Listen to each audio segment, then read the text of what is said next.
أعوذ بالله من الشيطان الرجيم. بسم الله الرحمن الرحيم. والذين يرمون المحصنات ثم لم يأتوا بأربعة شهداء فاجلدوهم 80 جلدة ولا تقبلوا لهم شهادة أبدا وأولئك هم الفاسقون إلا الذين تابوا من بعد ذلك وأصلحوا فإن الله غفور رحيم. والذين يرمون أزواجهم ولم يكن لهم شهداء إلا أنفسهم فشهادة أحدهم 4 شهادات بالله إنه لمن الصادقين. والخامسة أن لعنة الله عليه إن كان من الكاذبين ويدرأ عنها العذاب أن تشهد 4 شهادات بالله إنه لمن الكاذبين. والخامسة أن غضب الله عليها إن كان من الصادقين. ولولا فضل الله عليكم ورحمته وأن الله تواب حكيم. رب زدني علما رب زدني علما رب زدني علما رب اشرح لي صدري ويسر لي أمري واحلل عقدة من لساني يفقهوا قولي واجعل لي وزيرا من أهلي رب يسر ولا تعسر وتمم بالخير. سبحانك لا علم لنا إلا ما علمتنا إنك أنت العليم الحكيم. اللهم علمنا ما ينفعنا وانفعنا بما علمتنا وزدنا علما. اللهم اجعل عملنا كله خالصا لوجهك الكريم ولا تجعل لأحد سواك فيه يا رب العالمين. اللهم صل على محمد وعلى آل محمد كما صليت على إبراهيم وعلى آل إبراهيم إنك حميد مجيد. اللهم بارك على محمد وعلى آل محمد كما باركت على إبراهيم وعلى آل إبراهيم إنك حميد مجيد. أستغفر الله ربي من كل ذنب وأتوب إليه لا حول ولا قوة إلا بالله العلي العظيم. والذين يرمون المحصنات ثم لم يأتوا بأربعة شهداء فاجلدوهم 80 جلدة. والذين يرمون المحصنات যারা যারা ইয়ারমুন আল মুহসানাত রমা ইয়ারমি রমিয়ান, এমনি রমা ইয়ারমি রমিয়ান অর্থ হলো নিক্ষেপ করা। তো আর আরেকটা অর্থ হলো অপবাদ দেয়া। এখানে ইয়ারমুনা অর্থ নিক্ষেপ করা, এমনি র মিম ইয়া রমিয়ুন। রমিয়ুন শব্দের অর্থ মূল অর্থ হলো না বেদুস শাই, নুন বা আজাল, না বেদুস শাই কোনো বস্তুকে নিক্ষেপ করা, ছুঁড়ে মারা, এটা মূল অর্থ।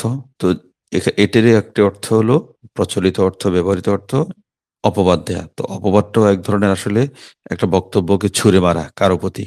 মানে সে কাজটা করেনি, তারপরেও সে এমন একটা কাজ সে করেছে বলে তা একটা অপবাদ, একটা এই কথার পাটকেল বা ইট ছুঁড়ে মারা। তো রমায়ারমি রমিয়ার মানে হলো নিক্ষেপ করা, পাশাপাশি ইয়ারমুনা অর্থ ইয়াশতুমুনা গালি দেয়া, ওয়ায়াকযিফুনা বিজ্জিনা কাউকে জিনা বা ব্যভিচারের অপবাদ দেয়া। তো রমা মানে নিক্ষেপ, আলকা শাতামা কযাফা বিজ্জিনা জিনার অপবাদ দেয়া। তো ওয়াল্লাযীনা ইয়ারমুনাল মুহসানাত যারা আল মুহসানাত মানে হলো সতী সাধ্যী আর কি। আহসানা ইউহসিনু ইহসানান অর্থ হলো আফফা সচ্চরিত্রের অধিকারী হওয়া। আহসানা ইউহসিনু ইহসানান সচ্চরিত্রের নিজের চরিত্র সুরক্ষা, এমনি হিসনুন মানে হলো সুরক্ষা। সদ নুন হিসনুন, এই হিসনুন শব্দের অর্থ আল হিফজু ওয়াল হিয়াততু ইয়াত ওয়াল হিয়াততু ওয়াল হিরজু রাজা। হিসনুন শব্দের অর্থ হলো মূল হলো সুরক্ষা, হেফাজত, সংরক্ষণ। আল হিফজু ওয়াল হিয়াততু ওয়াল হিরজু।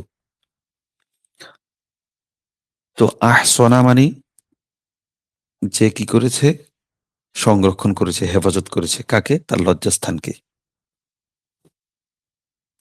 এজন্য ওই যে দুর্গ আছে, বড়, বড় দুর্গ, ফোর্ট, এটাকে হিসনুন বলা হয়। হিসনুন কলাআতুল কেল্লাকে হিসনুন, কারণ এই এই কেল্লাটা বা এই দুর্গটা শহরবাসীকে, নগরবাসীকে বহির শত্রুর থেকে বাঁচায়। এই কেল্লার চারদিকের যে দেয়াল সেটা। তো আহসানা মানে যে কি করেছে? নিজেকে সংরক্ষণ করেছে বা নিজের লজ্জাস্থানকে সুরক্ষিত করেছে। তো মুহসন মানে সতী। আল মুহসানাতুন সতী নারী, মুহসানুন সতী পুরুষ, সচ্চরিত্রের অধিকারী পুরুষ। একটা অর্থ। আরেকটা অর্থ হলো মুহসানাতুন মানে হলো বিবাহিতা নারী, যার স্বামী আছে। মুহসানাতুনের আরেকটা অর্থ হলো স্বাধীন নারী, মুহসানুন। তো ৩ টা হলো। মুহসানাতুন বহুবচন, মুহসানাতুন যে নিজের সতীত্বকে রক্ষা করেছে, অর্থাৎ সতী নারী, সতী নারী, সচ্চরিত্রের অধিকারিণী নারী, অথবা মুহসানাত মানে হলো স্বামীর অধিকারী বিবাহিতা নারী, অথবা আরেকটা অর্থ হলো স্বাধীন নারী। তো এখানে কোনটা অর্থ? এখানে হলো মুহসানাত মানে হলো সচ্চরিত্রের অধিকারিণী। তিনি স্বামীওয়ালা হতে পারেন, আবার স্বাধীন হতে পারেন, ২ টা সহ। এই ৩ টে শব্দের অর্থ একসাথে আছে। ৩ টে অর্থ একসাথে ৫ম পারা সূরা নিসার তে ৫ম পারার ১ম পৃষ্ঠা, ওয়াল মুহসানাতু মিনান নিসাই ইল্লা মা মালাকাত আইমানুকুম, ওখানে। তো ওয়াল্লাযীনা ইয়ারমুনাল মুহসানাত, যারা ইয়ারমুনা কি করে? রমিয়ান অপবাদ দেয়, বেবিচারের অপবাদ দেয়, আল মুহসানাত নিজেদের, ওয়াল্লাযীনা ইয়ারমুনা আজওয়াজাহুম, ওয়াল্লাযীনা ইয়ারমুনাল মুহসানাত, যারা সচ্চরিত্রের অধিকারীদেরকে কি করে? অপবাদ দেয়। মানে একজন সতী নারী, ভালো নারী, সচ্চরিত্রের অধিকারী নারী। তো আরেকজন কি করলো? এই অধিকারী নারীর বিরুদ্ধে অপবাদ রটালো যে এই মহিলা ব্যভিচারকারী, জেনাকারী।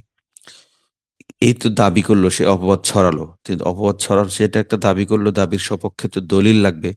সুম্মা লাম ইয়াতু বিআরবাআতি শুহাদা, সে অপবাদ দিল, দাবি করলো, দাবির পর সে কি করেনি? এ উপস্থিত করেনি। ইতিয়ানান নিয়ে আসা, লাম ইয়াতু বিআরবাআতি শুহাদা, শাহিদুন বহুবচন, শুহাদাও সে ৪ জন সাক্ষী উপস্থিত করেনি, সাক্ষী আনেনি, সাক্ষী হাজির করেনি। তাহলে তার শাস্তি কি?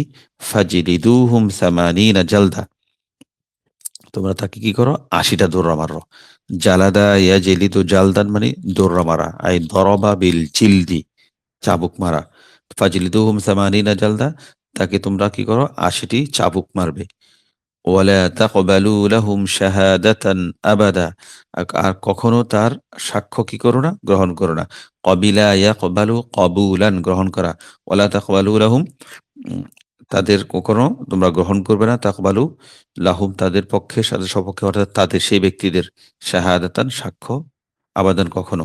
অর্থাৎ যারা এমন অপবাদ রটনা করেছে, এই লোকদের কারো সপক্ষে, ভালো বা মন্দের পক্ষে সাক্ষ্য তাদের গ্রহণ করো না। তারা সাক্ষী দানের উপযুক্ত নয়।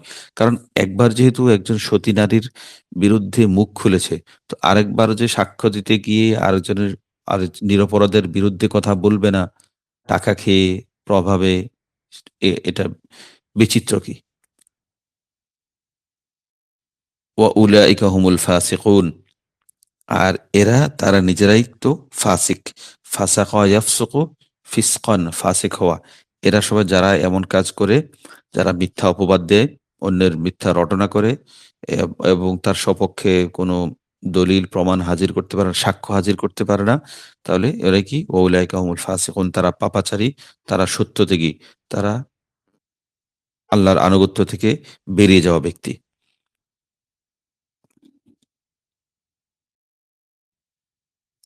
ওয়াল্লাযীনা ইয়ারমুনাল মু মুহসানাত, এটা ৩য় বিধান। এর আগে ২ টি বিধান গিয়েছে। এটা ৩ নম্বর বিধান সূরা নূরের। তো যারা এই সতী নারীদেরকে কি করে? জেনার অপবাদ দেয়, যে অপবাদ আসলে কখনো ভিত্তি নেই, প্রমাণ নেই। এরপর প্রমাণের পক্ষে তারা কি করে না? আপনি যে দাবি করেছে, সে দাবির সপক্ষে কোনো প্রমাণ হাজির করতে পারে না। তখন তাদের ২ টি অবস্থা, ২ টি বিষয় তাদের সম্পর্কে। একটা হলো, ১ম হলো দুনিয়াবি। আল হায়ালাতুদ দুনিয়াবিয়্যাতু, পার্থিব তাদের ব্যাপারে পার্থিব বিধান হলো ফাজিলদুহুম সামানিনা জালদা, তোমরা তাদেরকে ৮০ টা দোররা মারো। এবং তাদের যারা এটা যারা এমনটা করে তাদের কখনো আর সাক্ষ্য গ্রহণ করা হবে না। এরপর আখিরাতের ব্যাপারে তাদের বিধান, তাদের হুকুম কি? আল হালাতুল উখরাবিয়্যাতু উলাইকা হুমুল ফাসিকুন। দুনিয়াবি হালতে তাদেরকে ৮০ টি দৌড়া মারা হবে, ফাজলিদুহুম সামানিনা জালদা। পাশাপাশি তাদের কোনো সাক্ষ্য গ্রহণ করা হবে না। ২ টি বিষয়। আর আখিরাতের ব্যাপারে, আখিরাতের সিদ্ধান্তের ব্যাপারে, আখিরাতের হুকুমের ব্যাপারে তারা উলাইকা হুমুল ফাসিকুন। তারা ফাসিক, পাপী। তো একজন মুমিন নারী, মুমিন পুরুষের জেনায় লিপ্ত হওয়া তো কোনোভাবেই মুমিনের সাথে যায় না। মুমিনের জন্য তো এটা হারাম। তো ঠিক তদ্রূপ জেনায় লিপ্ত হওয়া যেমন হারাম, তদ্রূপ আরেকজনকে জেনায় লিপ্ত হওয়ার মিথ্যা অপবাদ দেওয়াও সমান হারাম। এজন্য কাউকে কারো বিরুদ্ধে মিথ্যা অপবাদ, জেনার অপবাদ সত্য সাব্যস্ত করার জন্য ৪ জন সাক্ষ্য লাগবে যে তারা নিজ চোখে তাকে এই জেনা করতে দেখেছে। এই মর্মে তারা শপথ করে স্বীকারোক্তি দিবে আদালতের কাছে। তারপর গিয়ে কারো সম্পর্কে জেনার অপবাদের বক্তব্য প্রাথমিকভাবে গৃহীত হবে। এরপরও এই জেনাকারীকে শাস্তি বাস্তবায়ন হওয়ার জন্য আরো কিছু প্রক্রিয়া আছে। শুধু সাক্ষ্য দিলে হবে না। সাক্ষ্যটা হলে প্রাথমিক বিচারে মামলাটা গৃহীত হবে ইসলামিক আদালতে, খলিফার আদালতে। ইল্লাল্লাযীনা তাবু মিন বা'দি যালিকা ওয়া আসলাহু ফাইন্নাল্লাহা গফুরুর রাহিম।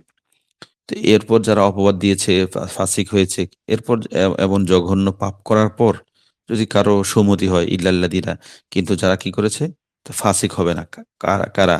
যারা ইল্লাল্লাযীনা তাবু, তারা তওবা করেছে। মানে অপবাদ দিয়েছে ঠিক আছে, ওই জঘন্য কাজ তো করেছে। কিন্তু পরে তার ভুল বুঝতে পেরে এই তারা ফাসেক হবে না। কখন? যদি তারা কিন্তু আল্লাযীনা তাবু তাবা ইয়াতুবু তাওবাতান, তওবা করা। যারা তওবা করেছে মিন বা'দি যালিকা, এ সে অপবাদ দেওয়ার পর, সেই জঘন্য কর্মের পর, ওয়া আসলাহু, আসলাহা ইউসলিহু ইসলাহান, সংশোধন করা, নিজেকে সংশোধন করে নিয়েছে। ফাইন্নাল্লাহা গফুরুর রহিম। তাদের জন্য আল্লাহ গফুরুন, অতি ক্ষমাশীল, পরম দয়ালু। তো এখানে ইস্তিসনা, মানে করছে, এক্সেপশন করছে। এক্সেপশন মানে কাদের থেকে? উলাইকা হুমুল ফাসিকুন। যারা মানে ওরাই ফাসিক। তো এখন ফাসিকের নাম থেকে ফাসিকের বিধানটা কোন কালের জন্য? আখিরাতের হিসাবে। দুনিয়ার বিচারে তাদেরকে ৮০ টা দোড়া মারা হবে। এটা বিধান ঠিক আছে। এখানে ছাড় নেই। অপবাদ দিয়েছে এবং এ এটার ৮০ টা দোররা মারা হবে এবং তাদের সাক্ষ্য গ্রহণ করা হবে না। তবে উলাইকা হুমুল ফাসিকুন, আখিরাতের ব্যাপারে, আখিরাতের বিধান অনুযায়ী তারা ফাসিক থেকে যাবে। তবে ফাসেক হবে না যদি তারা তওবা করে। তো তওবা করলেও তাদের ওই ৮০ টি দোররা কিন্তু মারা হবে। শুধু এই ইস্তিসনা, এই এক্সেপশনটা শুধু ফাসেক হওয়ার ক্ষেত্রে। তারা ফাসেক হবে না। ইল্লাল্লাযিনা তাবু, যারা তওবা করবে আল্লাহর কাছে। ২টি বিষয়। একটা আল্লাহ, হাক্কুল্লাহ, আরেকটা হাক্কুল ইবাদ। তো এই অপবাদ দেওয়ার পর, জিনার অপবাদ দেওয়ার পর শাস্তি-টাস্তি ভোগ করে ৮০ টা দোররা খেয়ে এবং তাদের সাক্ষ্য গ্রহণ না করা ইত্যাদির পরে তার তো ফাসিক হয়ে গেছে।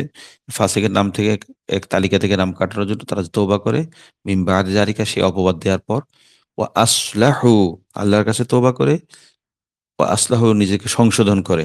নিজেদের সংশোধন মানে যাদের বিরুদ্ধে অপবাদ দিয়েছে তাদের কাছ থেকে মাপ চেয়ে নেয়। তাদের সাথে মুআমালাটা পরিষ্কার করে নেয়। এটা আসলাহু। ফাইন্নাল্লাহা গফুরুর রহিম। তাহলে আল্লাহ তাআলা ক্ষমা করলে করতে পারেন। আল্লাহ তো পরম ক্ষমাশীল, মহা দয়ালু।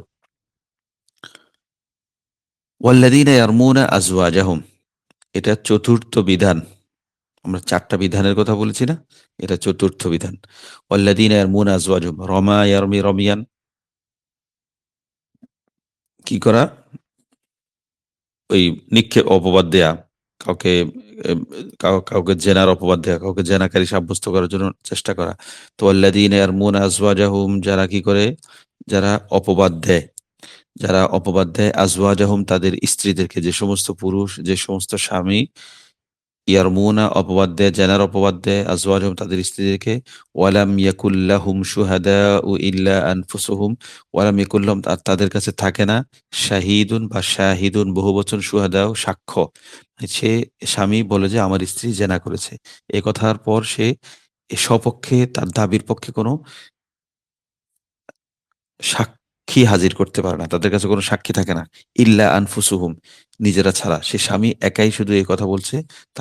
তার সাথে ৪ জন সাক্ষী হাজির করতে পারেনি। ফাশাহাদাতু আহাদিহিম আরবাউ শাহাদাতিম বিল্লাহ। তার নিজের সাক্ষী, এমন ব্যক্তির সাক্ষী আরবাউ শাহাদাতিন বিল্লাহ। তো এই ব্যক্তির সাক্ষী কেমন? সে ৪ বার কি করবে? আ আরবাউ শাহাদাতিন, আল্লাহর নামে কসম করবে। এখানে শাহাদাতুন মানে হলো কসম।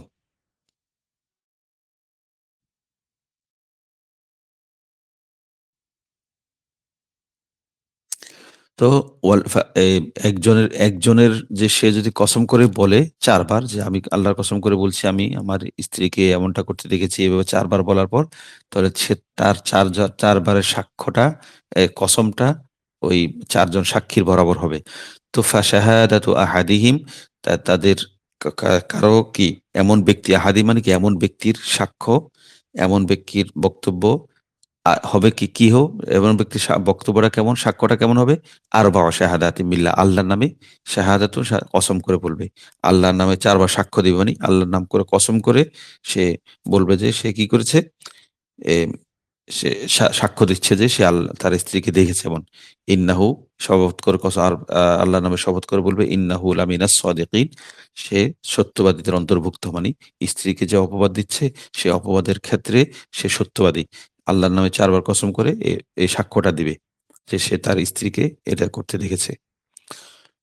৫ম বারে ওয়াল খামিসাতু, ৫ম বার এই সাক্ষ্য যে দিচ্ছে স্ত্রীর বিরুদ্ধে আল্লাহর কসম খেয়ে, ৫ম বারে সে বলবে শপথ করে আল্লাহর নামে, যে সাক্ষ্য দিবে যে আন্না লা'নাতাল্লাহি আলাইহি, যে আল্লাহর লানত, আল্লাহর অভিশাপ তার উপরে, ইন কানা মিনাল কাযিবিন, সে যদি কি হয়? মিথ্যাবাদীদের অন্তর্ভুক্ত হয়। কাযাবা ইয়াকযিবু কাযিবান, সে যদি মিথ্যাবাদীদের অন্তর্ভুক্ত হয় তাহলে তার উপর কি? আল্লাহর লানত হোক। এই মর্মে সে শপথ করবে। ওয়ায়াদরাউ আনহাল আযাবা আন তাশহাদা আরবা'a শাহাদাতিন বিল্লাহ ইন্নাহু লামিনাল কাযিবিন। ওয়ায়াদরাউ, দারা'a ইয়াদরা'উ দারআন, মানে কি করা? দাফা'a, দূর করা। দারা'a ইয়াদরা'উ দারআন, দাফা'a, দূর করা। দাফ'উ শাইই, দারআ অর্থ। তো ওয়ায়াদরা'উ আনহাল আযাবা আন তাশহাদা আরবা'a শাহাদাতিন বিল্লাহ। ওয়ায়াদরা'উ আনহাল আযাবা, আনহা মানে স্ত্রী। অর্থাৎ নারীরই থেকে আনহাল আযাব, আযাব মানে শাস্তি, বেবিচারের শাস্তি কি করবে? দূর করবে, রদ করবে। নারীটি থেকে সেই স্ত্রী অপবাদযুক্ত, অপবাদের অধিক অপবাদের শিকার হওয়া সেই নারী থেকে দূর করবে। ইয়াদরাউ, দূর করবে। আল আযাবা, আযাব শাস্তি। কে দূর করবে? আন তাশহাদা আরবা'a শাহাদাতিন বিল্লাহ, সে নারী আল্লাহর নামে ৪ বার কি করবে? সাক্ষ্য দিবে। সে নারী আল্লাহর নামে ৪ বার সাক্ষ্য দিবে যে ইন্নাহু, হু মানে সে, মানে তার স্বামী, যে তার বিরুদ্ধে অভিযোগ করেছে, লামিনাল কাযিবিন, যে সে মিথ্যাবাদীদের অন্তর্ভুক্ত, তার স্বামী মিথ্যাবাদী। এবং ওয়াল খামিসাতা, ৫ম বারে সে বলবে কি? ওয়াল খামিসাতা আন্না গদাবাল্লাহি আলাইহা, যে তার উপর মানে স্ত্রীর নিজের উপরে আল্লাহর গজব পড়বে, ইন কানা, তার স্বামীটা যদি মিনাস সাদিকিন, সত্যবাদীদের অন্তর্ভুক্ত হয়। তো এটা তো এ বিষয়ে আমরা ৪র্থ বিধান হলো যে কোন স্বামী তার স্ত্রীর বিরুদ্ধে যদি অপবাদ দেয় এবং তার কাছে স্বামী যদি তার সপক্ষে ৪ জন সাক্ষী হাজির করতে না পারে, তাহলে স্বামী কি করবে? এ ফাশাহাদাতু আহাদিম, তাদের একজনের সাক্ষ্যটা হবে কেমন? জাস্ট আরবা'উ শাহাদাতিন বিল্লাহ, সে আল্লাহর নামে ৪ বার কি করবে? সাক্ষ্য দিবে। শাহাদাতিন বিল্লাহ মানেই হলো, এ শাহাদাতু মানে ইকরারুন, সে কি করবে? ইকরার করবে, স্বীকারোক্তি দিবে। ফাশাহাদাতু আহাদিহিম আরবা'উ শাহাদাতিন বিল্লাহ। শাহাদাতুন মানে ইকরারুন, তাদের এ কারো সে অপবাদ দানকারীর ইকরার সাক্ষ্য হলো ৪ বার আল্লাহর নামে সাক্ষ্য দিবে, ইকরার করবে, স্বীকারোক্তি দিবে যে সে কাদের অন্তর্ভুক্ত? সত্যবাদীর অন্তর্ভুক্ত। সেই সত্যবাদী তার স্ত্রীকে অপবাদ দানের ক্ষেত্রে।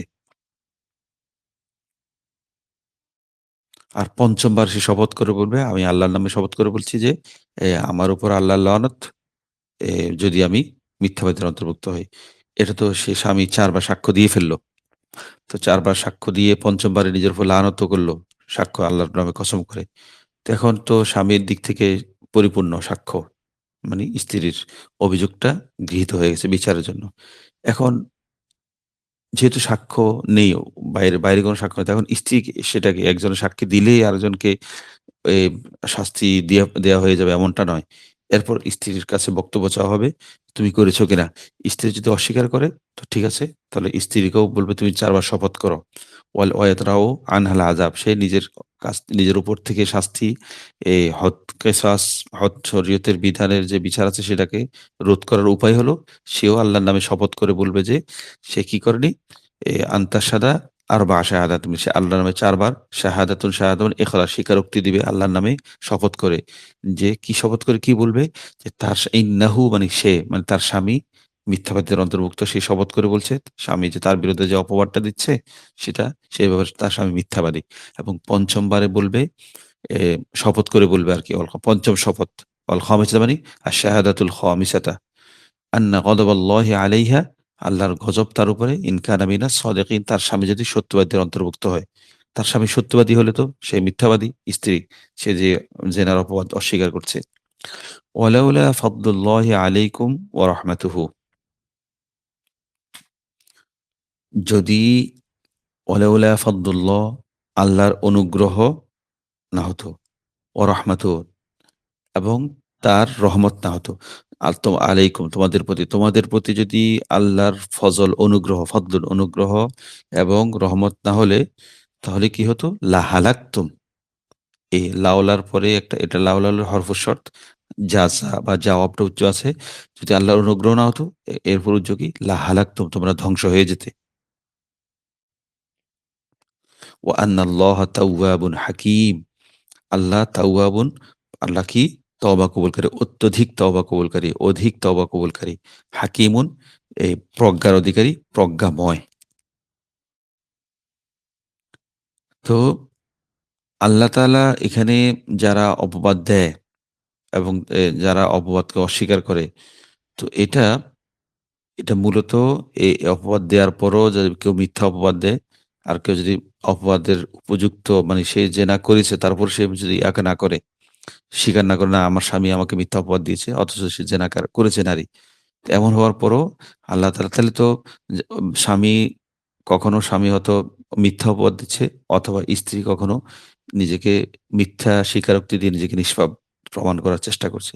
উভয় অবস্থাতেই তো আল্লাহর অনুগ্রহ না হলে আল্লাহর নামে ৪ বার শপথ করার, মিথ্যা শপথ করার পরও তারা যদি দুনিয়ার আদালতে পার পেয়ে যায়, তো পার তো পেয়ে যায়, আল্লাহ তো সাথে তাদের উপর আযাব বা তাদের উপর গজব নাজিল করেন না। মিথ্যা অপবাদ, মিথ্যা সাক্ষ্য দেওয়ার পরও। এটা নিছক আল্লাহর অনুগ্রহ। আল্লাহর অনুগ্রহ না থাকলে কেউ নিজেকে কোনো সতী নারীর বিরুদ্ধে মিথ্যা অপবাদ দিয়েও টিকতে পারত না, সে ধ্বংস হয়ে যেত। আবার কেউ জেনা করার পরও মিথ্যা শপথ করে নিজেকে নিষ্পাপ প্রমাণ করার চেষ্টা করলেও আল্লাহর গজব তাকে ধ্বংস করে ফেলত। কিন্তু একমাত্র আল্লাহর খাস ফজল, অনুগ্রহ, দয়া, রহমত, করুণার কারণে আল্লাহ তাআলা তাদেরকে শাস্তি দেন না। কারণ এ হয়তো আজকে অপবাদ দিয়েছে বা মিথ্যা বলেছে, পরবর্তী তওবা করবে। এজন্য আল্লাহ তাআলা তওবার রাস্তা সবসময় খোলা রাখেন। ওয়ান আল্লাহ তাওয়াবুন হাকিম। আল্লাহ তওবা কবুলকারী এবং আল্লাহ তাআলা পরম দয়ালু। তো আজকে আমরা এটুকুতে রাখি যে এরপর থেকে আলোচনা শুরু হবে ইফকের ঘটনা বিখ্যাত। ন আমাদের আম্মাজান আয়েশা রাদিয়াল্লাহু তাআলা আনহার বিরুদ্ধে একদল মুনাফিক এ ভয়ংকরতম অপবাদ দিয়েছিল, জেনার অপবাদ দিয়েছিল। সাফওয়ান ইবনে মুআত্তালকে ঘিরে, নাউজুবিল্লাহ মিন যালিক। আল্লাহ তাআলা এই কোরআন এই ১১ তম আয়াত থেকে নিয়ে শুরু করে বেশ কিছু আয়াতে আয়েশা রাদিয়াল্লাহু তাআলা আনহার নিষ্পাপ, তিনি যে নিষ্কলুষ চরিত্রের অধিকারী সেটা প্রমাণ করেছেন। এখানে স্বীকারোক্তি দিয়েছেন আসমানি ওহীর মাধ্যমে। এটা অসাধারণ এক অর্জন আম্মাজান আয়েশা রাদিয়াল্লাহু তাআলার জন্য এবং এটা মুমিনদের জন্য অনেক বড় স্বস্তিকর ছিল। নবীর জন্য অনেক বেশি স্বস্তিকর ছিল। মুনাফিকদের বিরুদ্ধে স্বার্থ মদিনার স্বার্থান্বেষী মহলের বিরুদ্ধে, ইহুদীদের বিরুদ্ধে। তাহলে ইনশাআল্লাহ আমরা এটা এই পর্ব থেকে আগামীকাল থেকে ইনশাআল্লাহ এই বিষয়ে আলোচনা শুরু হবে। আয়াতগুলো এই আলোচ্য বিষয়, নতুন আলোচ্য বিষয় শুরু হবে আগামীকাল থেকে ইনশাআল্লাহ। আল্লাহ তাআলা আমাদেরকে কোরআন বোঝার তৌফিক দান করুন। কোরআন বোঝার মেহনতে শামিল থাকার তৌফিক দান করুন। কোরআন বোঝার যে প্রতিবন্ধকতাগুলো আমাদের কলবে চিন্তায় আছে সেটা দূর করার তৌফিক দান করুন। পাশাপাশি আমাদের গাজা এবং সমগ্র বিশ্বের মাজলুম মুসলিম জনপদগুলোকে আল্লাহ তাআলা হেফাজত করুন। গাজার উপর যারা এবং অন্যান্য মুসলিম জনপদের উপর যারা নির্যাতনের স্টিম রোলার চাপিয়ে দিচ্ছে, আল্লাহ তাদেরকে সম্পূর্ণ নিস্তেনাবুদ করে দিন। তাদের সহযোগীদেরকে আল্লাহ তাআলা নিস্তেনাবুদ করে দিন। আমাদের দেশের বিরুদ্ধে যারা ষড়যন্ত্র করছে, নানাভাবে বিরুদ্ধে কাজ করে যাচ্ছে, সেই দেশ, সেই গোষ্ঠী, সেই দলকে আল্লাহ তাআলা ধ্বংস করে দিন এবং সেই দেশ এবং সেই গোষ্ঠীর সব ধরনের পণ্য, বাণিজ্য বয়কট করার তৌফিক দান করুন এবং আল্লাহ তাআলা আমাদের কোরআন কারিম, মাদ্রাসাতুল কোরআন কারিমের অফলাইন, অনলাইন যাবতীয় কার্যক্রমকে কবুল করুন। আল্লাহ তাআলা আমাদের স্কুল কর্মসূচিকে কবুল করুন। আমিন ওয়া আখিরু দাওয়ানা আলহামদুলিল্লাহি রাব্বিল আলামিন ওয়া মা আলাইনা ইল্লাল বালাগুল মুবিন।